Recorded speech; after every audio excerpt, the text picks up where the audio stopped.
There's an old Zen story about a monk who awoke, had achieved enlightenment, and then became the abbot of a very big monastery. And one day somebody from the public sphere, general or president or somebody fairly important, came to visit the monastery, and he was the man in charge. And he discovered as he was shaking hands with the general or president that his hand was sweating and that he was nervous. And he took that as a sign that he was neither awake nor enlightened. And he went back into the monastery and became a student again for however many years it took for him to get to a point where meeting somebody prominent from the outside world wouldn't make him anxious. I've always been intrigued by that story. And this last few weeks has been really interesting to me in relationship to that. I've spoken a lot in the last 3 weeks about this event that took place, this very sad event of the death of a friend of ours, son and granddaughter. And unexpectedly, we had a meal with her the other night, the friend, and she asked me to speak at the memorial for her son and granddaughter, which was yesterday. And I agreed immediately, because I've never ever benefited by saying no to things. But I found it unnerving and anxiety-producing. So much so that I could barely sleep on a couple of nights. Part of it was giving a benediction or eulogy, whatever you want to call it, for people I'd never met. And yet, as I've been describing for the last few weeks, I have had a profound reaction to this situation. And I don't think it's personal, because I really don't know the people who died. But I consider it a kind of universal reaction. A universal reaction to anybody who has a heart, I suppose. I just felt so deeply, deeply shattered in a way by the pain that this event was causing and rippling out and being experienced by so many people. And yet, how it set you off on this profound journey of dealing with what I call hard truth or hard reality, the unchangeable nature of many of the events that occur in human experience. And what do you do when you come up against that? It kind of knocks you back to the core. It brings you into a place of, you might want to call it total inadequacy or total inability to process or to understand or to grasp or to put together or to change things. You feel on one level completely helpless. On another level, you understand that something bigger is going on. And that bigness is at the core of what's happening here. That bigness that you cannot penetrate, that you cannot move beyond, is so essential because it does what meditation does. It brings you back to your core unknowing. It makes you go deep. It pushes you deep into yourself, into a place that is absolute and unchangeable.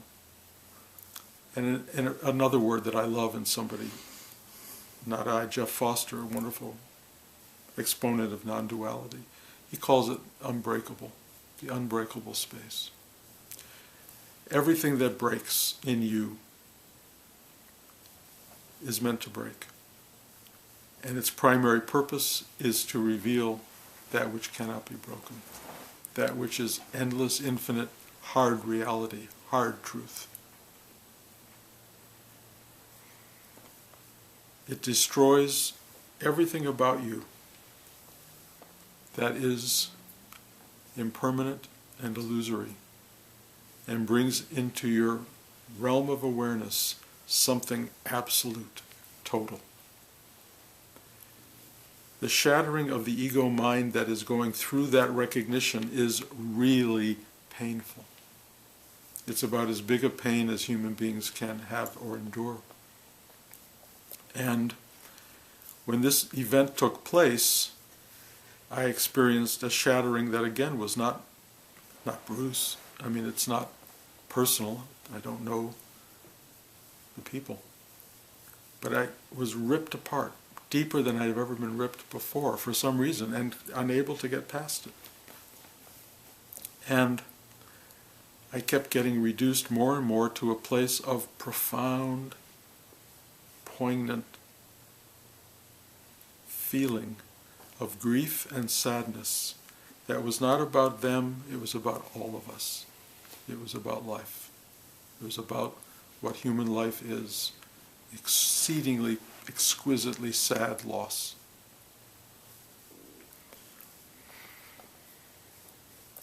But of course the corollary of that was that I was acutely aware of what I had, of that which could be lost. And that suddenly became everything. You guys. My wife. My children. My grandchildren. The view out my window. The comfort of my bed. Turning on the TV. Eating a nectarine. I'm telling you, every bit of it became so unbelievably full of gratitude and joy because it was so good. I was alive. I am alive. My aliveness was only fully recognized in relationship to my awareness of those who are not alive and what it means to not be here. My grief was about the loss of that, and it was powerful.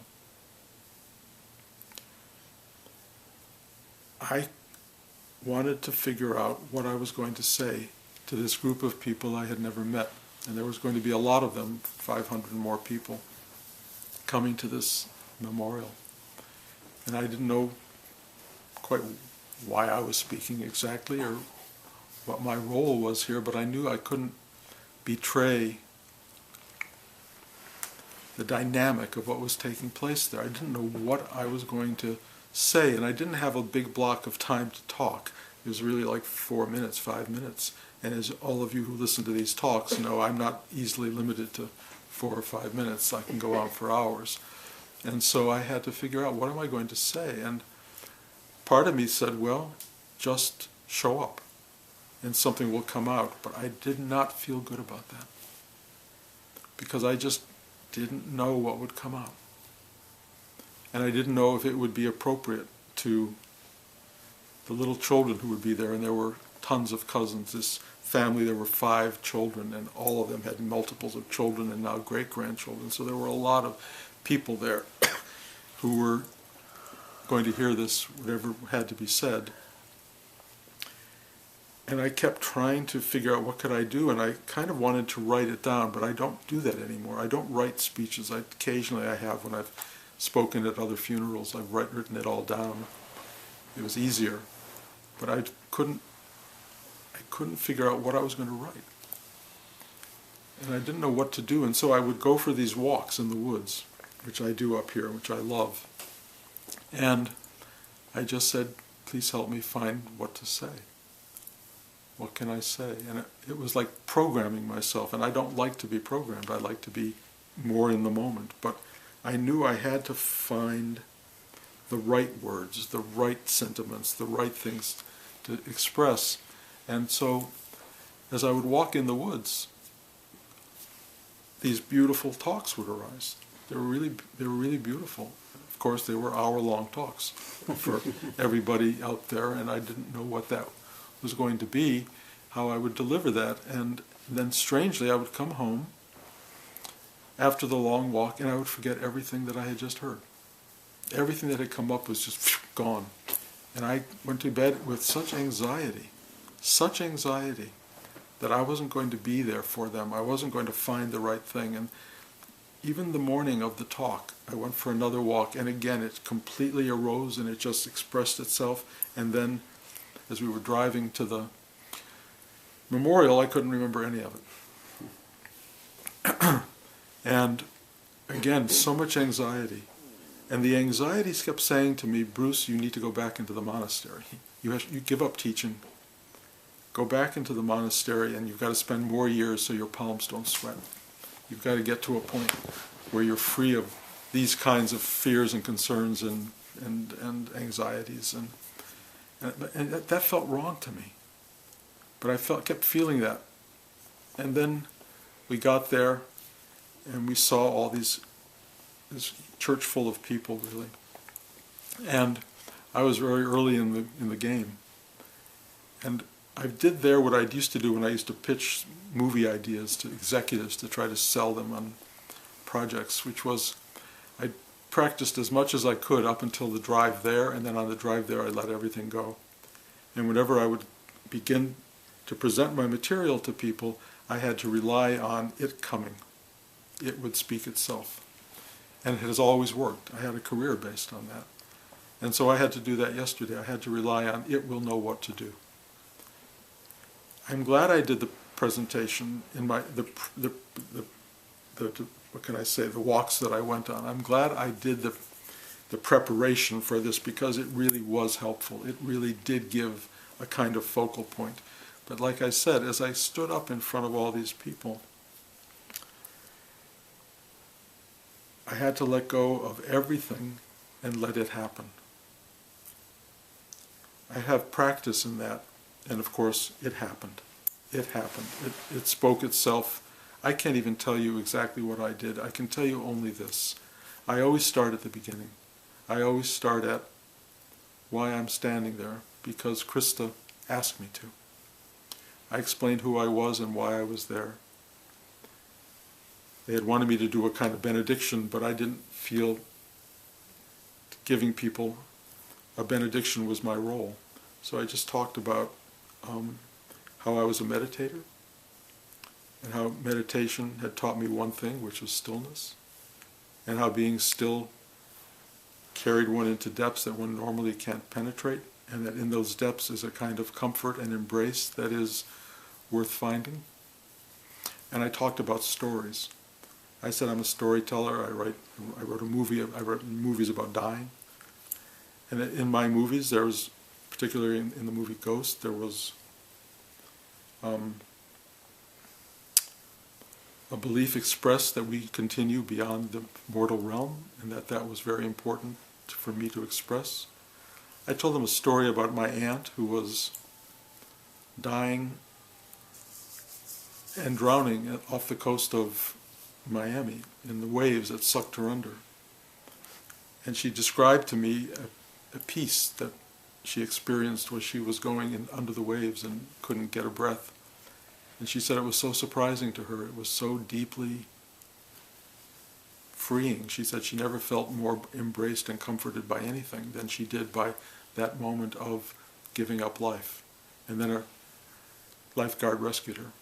But it took away all of that fear that most of us have. She just knew something came and took us. And so I shared that story because this was a story about a drowning. I told a story about a man, I think I've told it here, whose son was drowned, and who went through the process of years of accommodating himself to the truth of that, and how he had rose into a mind of a man who was able to accept life, to accept all of life, its darkness, its death, its suffering, and had become a man of such warmth and embrace. It was really extraordinary to meet this guy and to hear his story.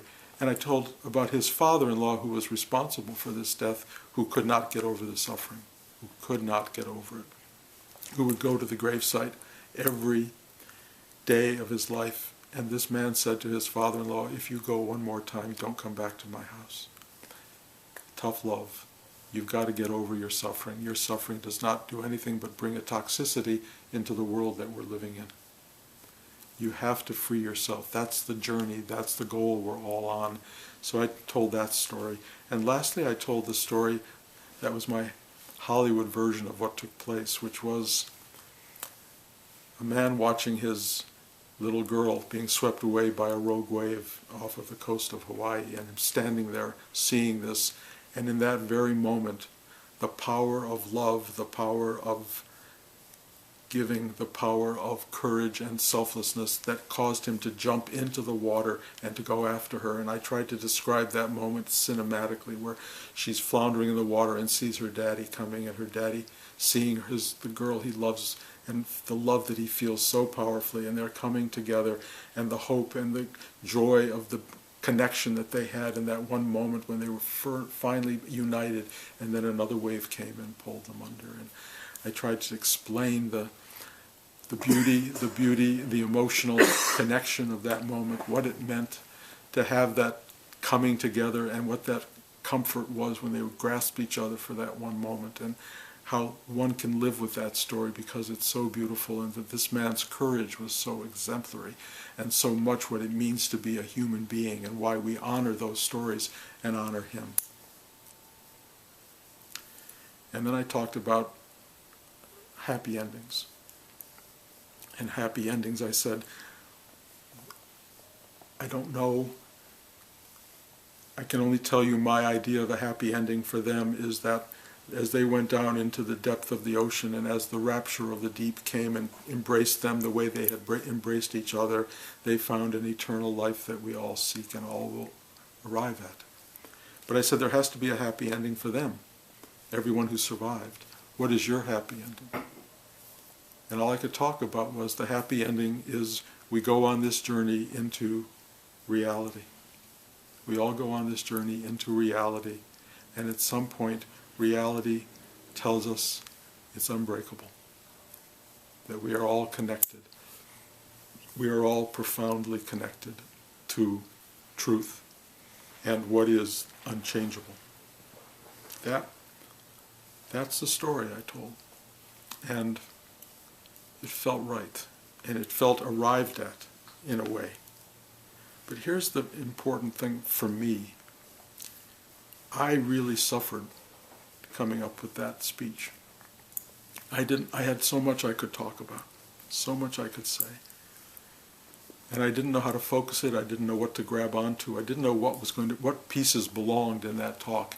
And I woke up with such anxiety in the middle of the night. I couldn't believe it. And I felt so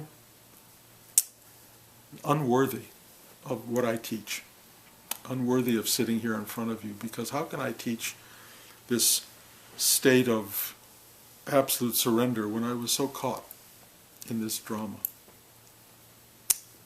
And then I have to say, Jeff Foster, this writer and speaker, who I read him every so often, and as I do other non-dualists, because they all speak to me, and in a way, for whatever lessons I know from my own within, these guys reinforce it or refocus it from outside. And I'm so grateful to the Adyashantis and the Eckhart Tolles and the Jeff Fosters of the world, because they give voice to what I try to give voice to from my particular angle. And Jeff's voice came at me and basically talked about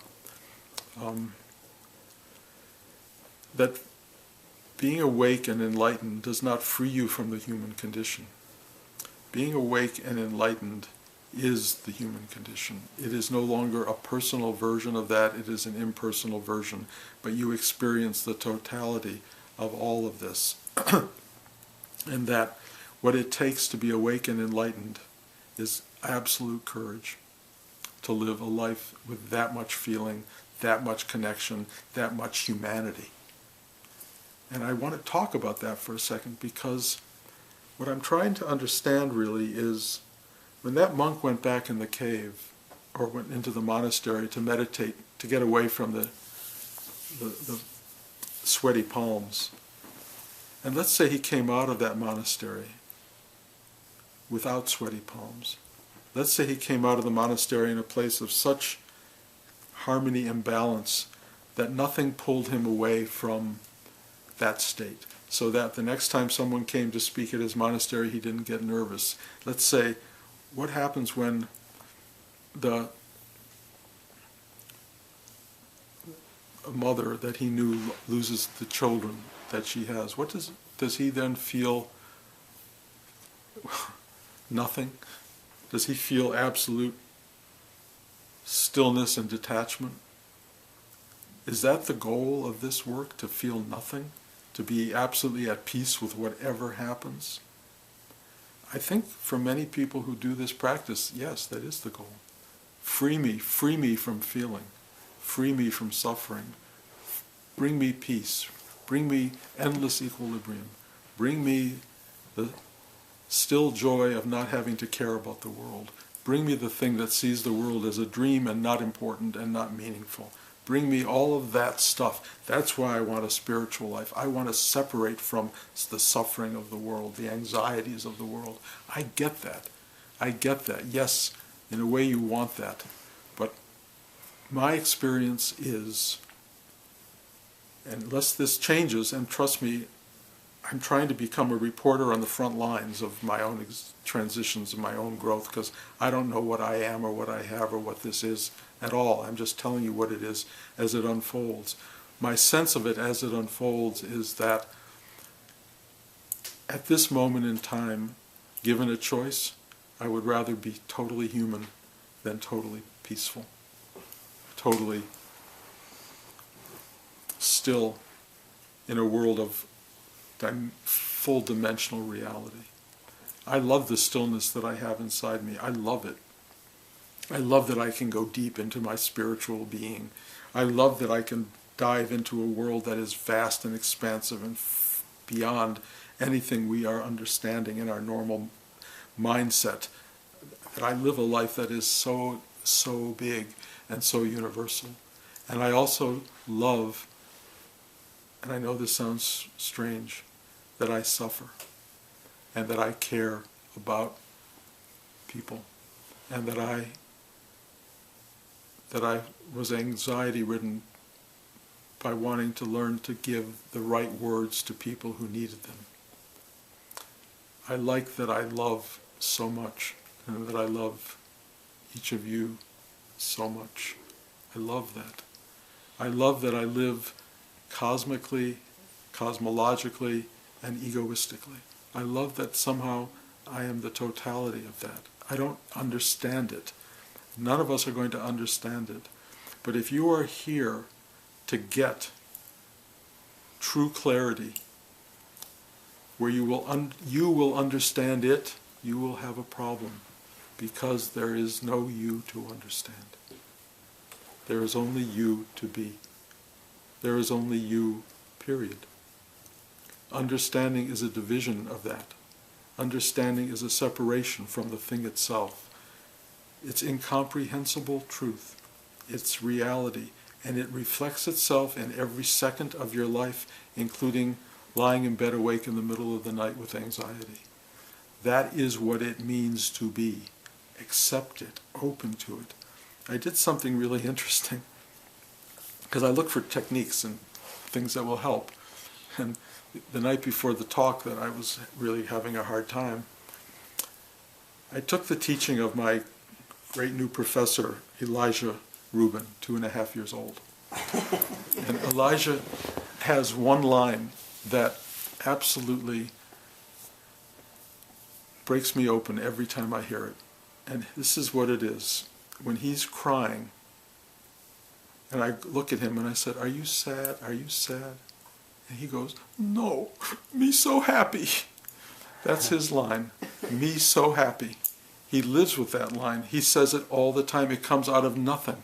He just walks around and goes, "Me so happy." And he can be crying, he can be laughing, whatever it is. He has acknowledged something that is a truth, I think, that underlies all of us. Happy.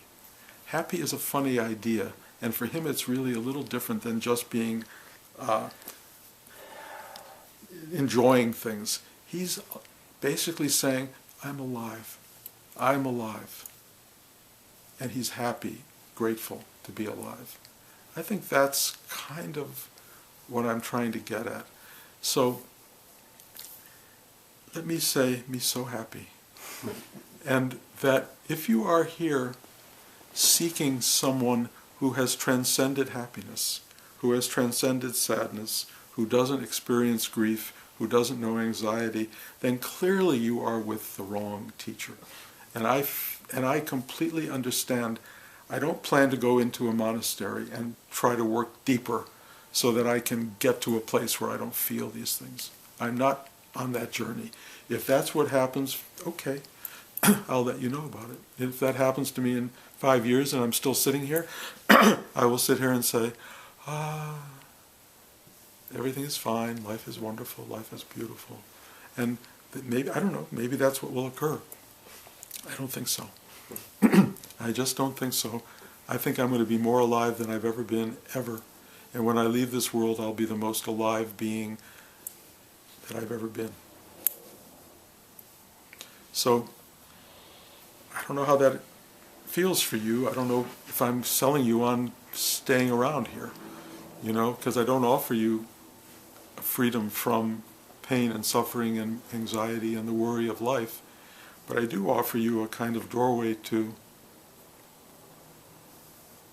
loving life and being more than you ever can imagine, more than is in the mind's capacity to experience. I can't explain it.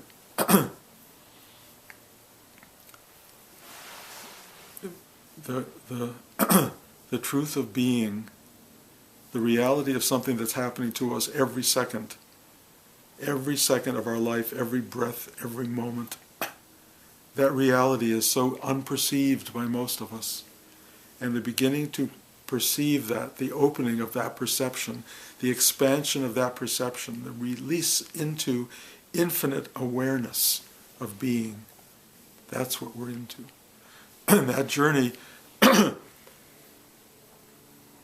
it's not so much about freedom as it is about embrace and comfort of being. What is that? Whatever that is.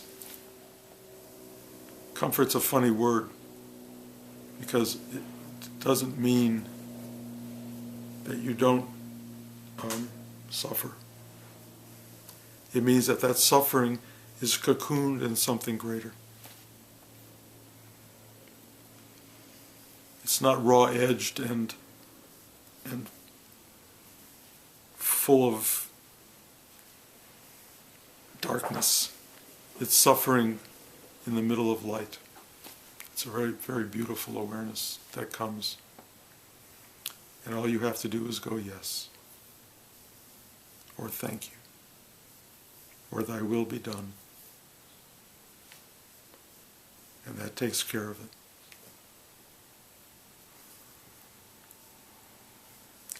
So, I greet you with sweaty palms, and I tell you very directly, I'm a sweaty palm meditator and teacher.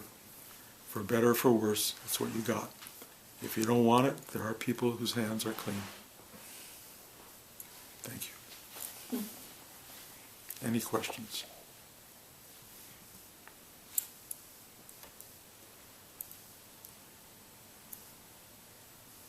Then we will come to an end.